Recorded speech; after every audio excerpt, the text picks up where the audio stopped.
All right, this week in Honors Algebra 2, here's the plan. Today, we're going to do day 3, and basically your homework tonight is you look up there, you have page 76 to 77, numbers 3 and 9 are by hand. What I mean by hand, they're actually just like number 16 and 17. They're not the monster long problems. Okay, so they're like 16 and 17. So 3 and 9, just like 16 and 17. Questions there. Then 23 and 24 are the new stuff that I'm going to teach you on your graphing calculator in a few minutes. Okay? That's tonight's homework. Tomorrow, when you come in, I have a little warm-up for you. We're going to go over a couple things, and then I'm going to give you your practice test, and you're going to work on your practice test. Practice test is due on Wednesday. We'll go over the practice test on Wednesday. Make sure you're good to go on Wednesday. We will take our test then on Thursday. I know a handful of you are going to be gone on Friday for various different things. I think marketing's going to be out, and I think somebody else is going to be out. Well, cheerleading's going to be out Friday. Did you not know that? Yeah.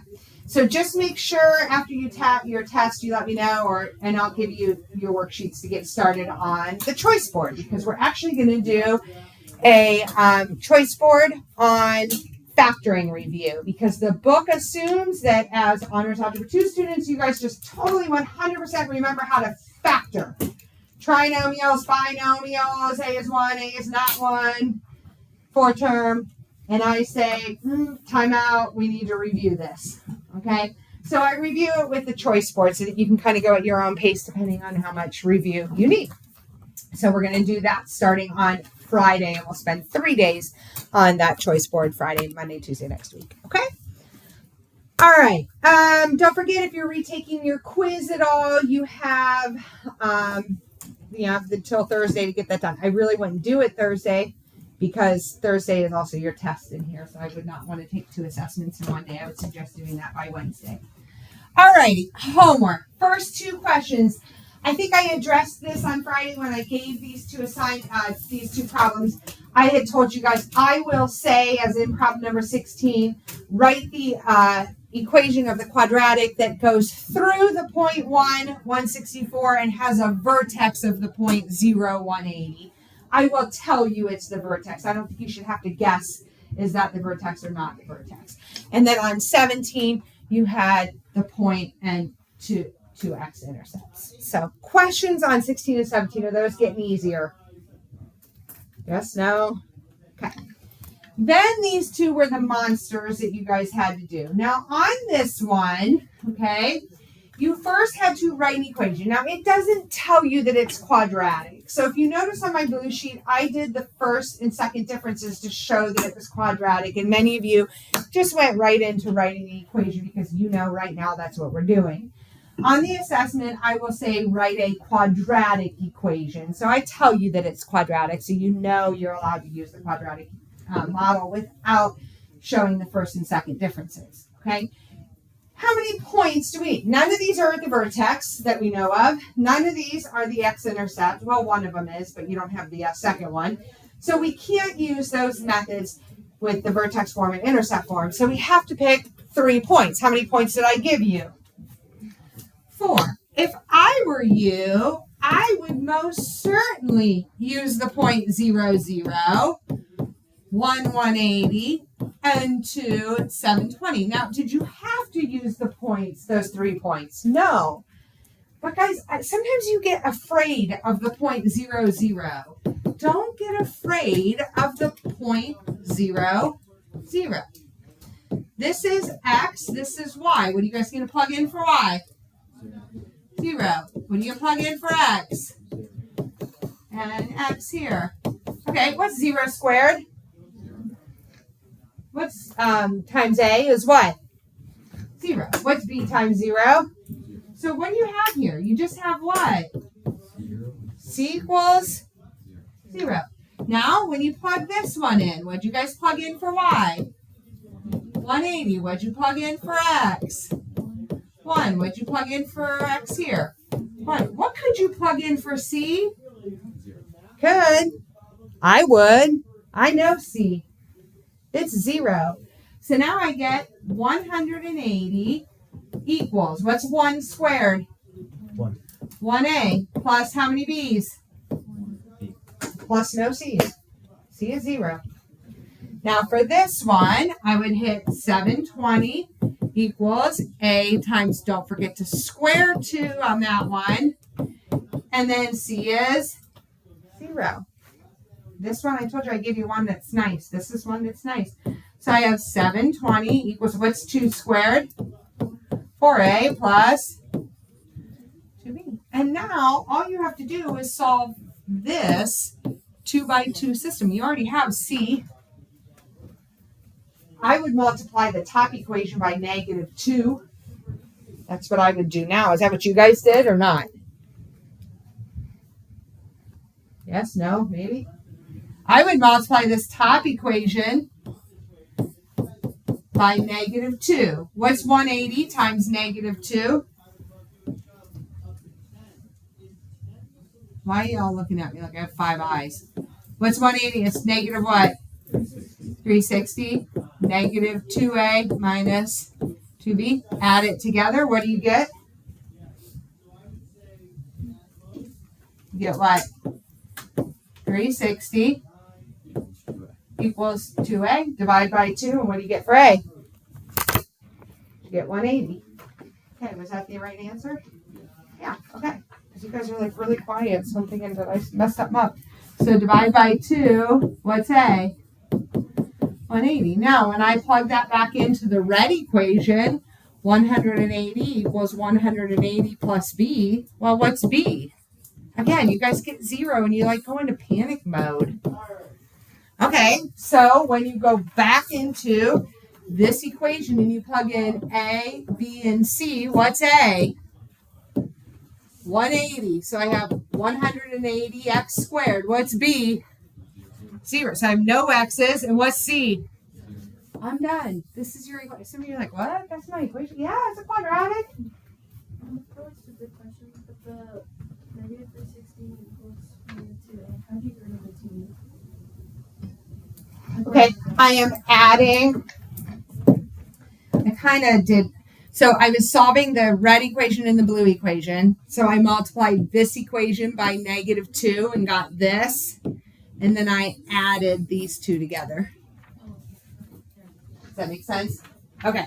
I know it's a little sloppy. All right. And then it says, after that, it just says, okay, so now find the safe working load for a rope that has a circumference of 10 inches. Well, is 10 X or Y? That would be here. So that's X. They want to know what's Y. So come in and say, okay, well, if I put 10 in here, what do I get? You get 180,000. Or 18,000 pounds. Questions? All right. How'd you guys do? Was it this one that threw, or not that one, sorry. Was it this one that threw you more? Here? Okay. Here's what I did on this. Remember, I can choose any 3 points that I want. Most of my students in my 6th period class chose these 3 points. Is those the 3 that you chose? Guys, there's more decimals there. Here's what you could, and I'll show you those 3 in a minute. I chose these 3. I chose 1, 24, 1.5, 22, and 2, 12. Because why? I have less decimals, right? I have way less decimals. So now, if I do that going into y equals ax squared plus bx plus c, what are you guys plugging in for y? 24. What's 1 squared? So I have 1a plus what? 1b plus c. Now when you plug this one in, this is the hard one. You get 22. What's 1.5 squared? 2.25. So you get 2.25a plus 1.5b plus c. Now when you plug this one in, when you plug 2 in here, what do you guys get when you plug 2 in? 4a plus 2b plus C. Now, if you happen to use this point, if you happen to use that point instead, your equation, slide this down, your equation would be 18 equals 0.25a plus 0.5b plus c. So really, you could use any of those three equations. I would choose to eliminate c because all I have to do is multiply one of them by negative. Okay, and so since there's so many different ways to do this, what I'm going to do is after we are done today, I will walk around the room and help anybody who cannot find their error in this problem. Okay, questions? All right, pass these in. You do not have any of those problems for homework tonight. You do not have any of those types tonight. You do have one on the test, but you don't have any tonight to work on. So if you've been absent, you do have to watch the video and catch up on those. Yes. All right, you guys need your graphing calculators today. By the way, you will be allowed to use your graphing calculator on the entire test. So some of you are thankful for that. You like that better than the little red ones. Okay. So get your graphing calculators out. You guys need some? Did I give you too many? Yeah. Thank you. All right. Everybody else get their guided notes for today. All right. So do you guys remember when we did linear regression, stat calc 4? Well, now we can do the same thing, but quadratic regression. So watch. The table shows the fuel efficiencies of a vehicle at different speeds. So this is your miles per hour, how fast you're driving. And then this miles per gallon, guys, this is what is referred to as your gas. Oops, that's not my little one. This is considered your gas mileage. I know since you guys don't drive, you probably don't know that yet, but that is considered your gas mileage. So your miles per gallon, how many miles per gallon your car gets, okay? All right, well, write a function that models this data. Now, it doesn't tell you what type of model we should do. So let's go to our calculator. So we're going to grab our graphing calculator. Do you guys remember how to put this data into our calculator? What do? Stat and then what? Edit. So stat and edit. If you have data in your lists, you go up, clear, down, and go ahead and enter this data. I have mine in from last period, so I'll give you guys a minute.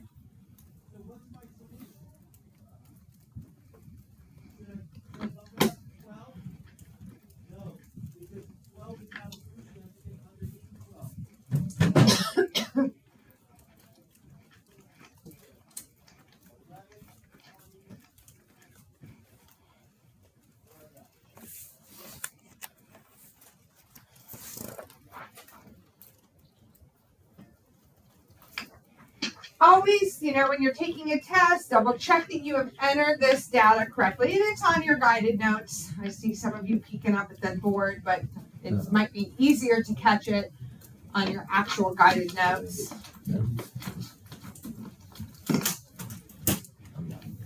All right. Has everybody got that data entered? Yes, sir. What do I do? Oh, okay. Stat 5. Enter. Now stat. Sorry? And now edit. Edit. There we are. Okay.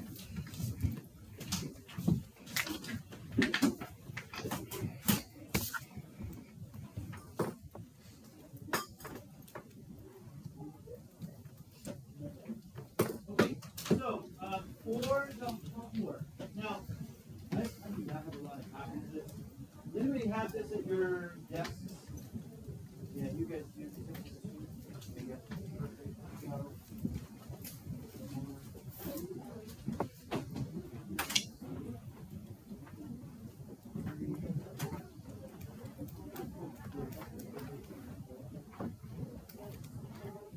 me know when you're done, Carter. Are you done?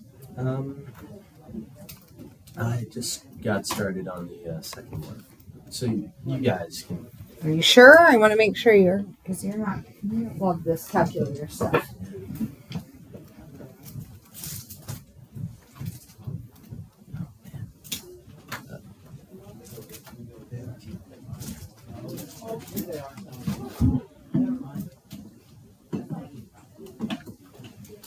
Okay. So, for the other classes, my first period and my sixth period class. Next time, holler sooner to me, okay? Yep, not bad. But I feel like this class in general has a higher average than my other classes. I do pretty well. So here's what I'm going to say for you guys. I'm going to give you time to work on this. Okay, you good? All right, now, next thing I'm going to do is go to y equals, and you're going to clear out any of your y equals, and you're going to turn your plot on. So go to y equals, clear out any of your things you have in there, make sure your plot is on. Now, do you guys remember what zoom I hit? Zoom 9. Now you can just hit 9 if you want. I'm just doing the 9, showing the 9 for the visual for people at home, and hit enter. And did you get this as your graph? Does your graph look like my graph? Does it look like a parabolic path? Does it look like a parabola? So do you think a quadratic would be a good model for this? Skylar, you good? Okay. You looked like, okay. So because of that, I'm going to say, okay, let's find the quadratic model for this data. So we're going to go back to stat, and we're going to go over to calculate, and we are not going to go to number 4 because number 4 is linear regression. So we're not going to use 4. What's the next one say? Quadratic regression. So 4 was linear.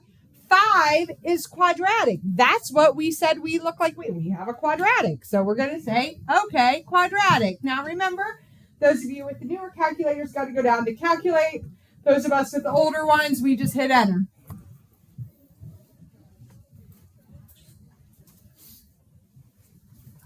What's the r squared value? Does everybody have r squared? Yeah. What's the r squared value? Yeah, so how close is it to an actual parabola? Yeah, like it's 0.999. So is it really close? Is it a very strong correlation? Yeah, okay. So now we can say, okay, it's telling us, here's the formula, y equals ax squared plus bx plus c, and here's a, b, and c. So when it asks you to write a function, that means give me the equation, write down the equation. Let's round to 2 decimal places. So that would be y equals negative 0. What? 0.1, and then don't forget x squared plus 1.37x minus 7 point, and there is your quadratic model. Did you guys get that on your calculator? Now, after we get that, it wants us to find the best gas mileage. The best gas mileage.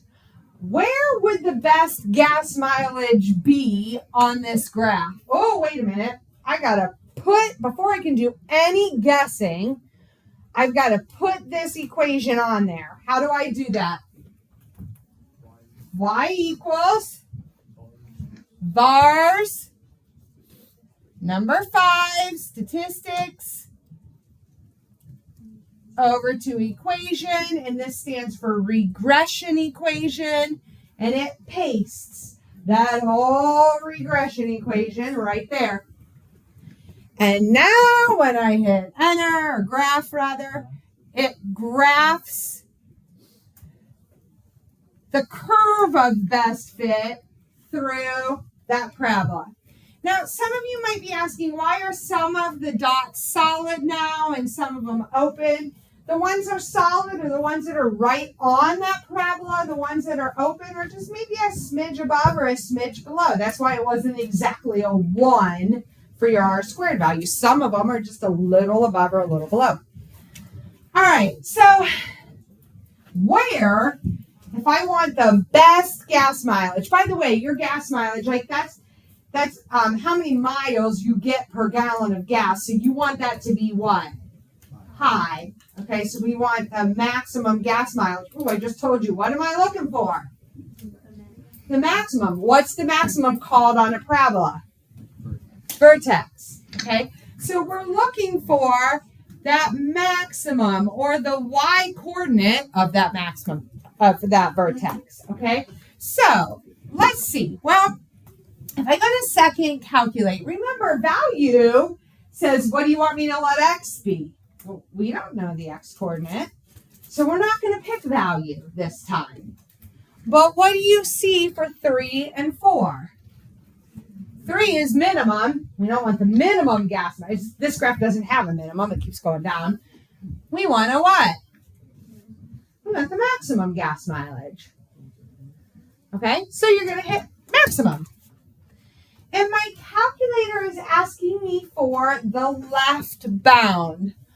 On left bound, when it says left bound, you just need to be somewhere to the left of the vertex. It doesn't matter where. Okay, I'm going to come here and just go over here. I'm going to go to the left just until I'm obviously to the left of that hump. Once you're somewhere where you're visually to the left of that hump, hit enter. Now, my calculator puts a tiny arrow up there. Your calculator drops a line. Okay, do you see how it drops a line? Mine put a little arrow up here. Now it's asking for the what? Right bound. So I'm going to come up over here. I need to be somewhere to the right side of that hump. So again, now it wants the right bound. So I just need to be somewhere on the right side,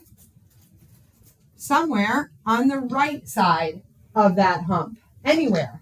Okay, so again, I just am coming over here, anywhere. Your puts a line. Yours is going to find the maximum value between those two lines. Mine puts, when I hit enter, do you see the 2 arrows up here? Yeah. The old calculators, that's what they did. They put arrows. It finds between them. Yours drops lines. It's just finding the maximum between. Your arrows have to go together. If they go apart, it has a problem. So they have to be going together. Okay, and then it says, hey, do you want me to guess where it is between those 2 points? Yes, I want you to guess. Hit enter. And it tells you the maximum is here. So what does that mean? What does this mean? The maximum gas mileage is what?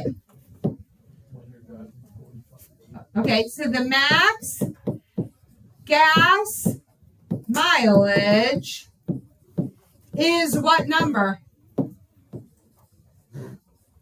Remember, maximum is always which coordinate? Y coordinate of the vertex. So the maximum gas mileage is what? 25.96 miles per gallon. And somebody said, when you drive what? When you drive 48.46 miles per hour. So if you're ever running out of gas on the freeway, that will maximize what little fumes you have left in your gas tank. Now, I'm going to add one more question to this. Okay, so please add one little question. What is the gas mileage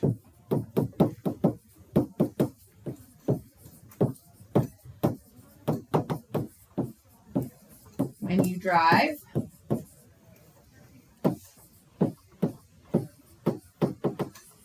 55 miles per hour. So what is the gas mileage when you drive 55 miles per hour? So if I go 55 miles per hour, well, is 55 miles per hour X or Y? They're saying when X is 55, what is that? How do we do that one again? What do you guys do? This is from last chapter. Second calc value, because now I know X. What do you guys want X to be?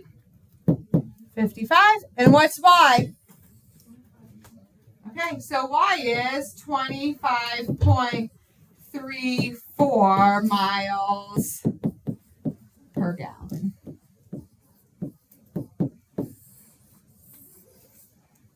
Questions? All right, we're going to save example 2 for tomorrow. On your homework, you are going to do numbers 3 and 6, 9. When I say by hand, it's like you can't use your graph. I don't want you to use regression. I want you to use the vertex form or the intercept form to solve 3 and 9. You don't have any of the monsters from last night. And then 23 and 24, you're going to do this. Okay? Any questions? What do you guys think of this lesson? Easy or hard?